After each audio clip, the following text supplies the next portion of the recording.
गुरुदेव, आपके चरणों में कोटि कोटि प्रणाम। महाराज जी, मेरा स्वभाव स्पष्टवादी है। अगर किसी की बात या कोई व्यवहार आचरण मुझे ठीक नहीं लगता तो उन्हें मैं प्रेम पूर्वक बोल देता हूँ। ऐसा करने पर कुछ लोग तो उसे सहर्ष स्वीकार करते हैं, परंतु कुछ लोग नहीं। परिणाम स्वरूप जो लोग उसे स्वीकार नहीं करते वो यहाँ तो बुरा मान जाते हैं या बातचीत करना बंद कर देते हैं। कई बार इसके परिणाम स्वरूप माता पिता भी रुष्ट हो जाते हैं और कहते हैं कि आपको सामाजिकता का ज्ञान नहीं है। हाँ, इस पर तर्क वितर्क होने लगता है। हाँ, नहीं, आहत होता है दिल। ये उत्तम स्वभाव नहीं है। पहली बात तो हमें सबके दोष देखने का अधिकार ही नहीं है। गुरु को शिष्य के दोष देखने का अधिकार है, माता पिता को पुत्र के दोष, और मित्र को मित्र के। जैसे आपका कोई मित्र है, अब आप उससे बात करो, वो नाराज भी हो जाए तो दूसरे दिन फिर बैठेंगे एक जगह पास, फिर समझाएंगे, क्योंकि वो मित्र है हमारा। और शास्त्र आज्ञा करता है कि कुपथ निवारी सुपंथ चलावा। मित्र का लक्षण है गंदे मार्ग से हटाकर अच्छे मार्ग में मित्र को चलाना। शेष जब तक आपसे कोई ना पूछे तब तक नहीं बोलना चाहिए। तेरे भावे जो करे भलो बुरो संसार, नारायण तू बैठ के अपनो कौन दुआर। अधिकार जहां है वहां छूट है। जैसे शिष्य है तो शिष्य के आचरणों का चिंतन करना होगा, देखना होगा, क्योंकि वो गुरु बनाया है।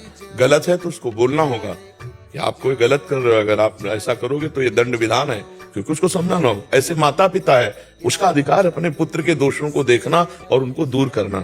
तो ऐसे मित्र है, वो हमेशा क्रोधित रहते हैं और मतलब पिताजी माताजी बहुत कुछ बोल देते हैं। मैं कई बार तो नहीं सोचता, लेकिन कई बार तर्क वितर्क होता है तो बहुत आहत हो जाते हैं। नहीं, तो मैं क्षमा मांग लेता हूँ। नहीं, आप तर्क वितर्क क्यों करते हैं? क्या यही विद्या है? विद्या विनयम ददाति। अपने बड़ों से तर्क वितर्क नहीं करते। अपने बड़े अगर हमें उपदेश कर देते हैं और हमें लगता है इनका उपदेश गलत है तो भी मौनम, क्योंकि हमें चलना अपने दिमाग से है। आप उपदेश कर रहे हैं, मैं गलत हूं, आगे सुधार करेंगे, या वो गलत है नहीं समझ पा रहे तो हम मौन। तर्क वितर्क करना तो बिल्कुल खराब है। माता पिता गुरु से तर्क वितर्क थोड़ी किया जाता है। तो उनकी आज्ञा मान लेनी चाहिए, जैसे भी वो कहें। आज्ञा पर विचार करना होगा। हम बोलने पर मना कर रहे हैं। आज्ञा पर कुछ ऐसे माता पिता हैं, ऐसे गंदे आचरणों की तरफ, गंदे भावों, ऐसे माता पिता के वचन नहीं मानना चाहिए। लेकिन वो तो अच्छे भाव करते हैं, लेकिन आजकल और उनकी सोच और हमारी सोच में थोड़ा अंतर आता है। तुम्हारी दोनों की सोच में शास्त्र अगर प्रमाणित है तो माना जाएगा किसकी सोच सही है।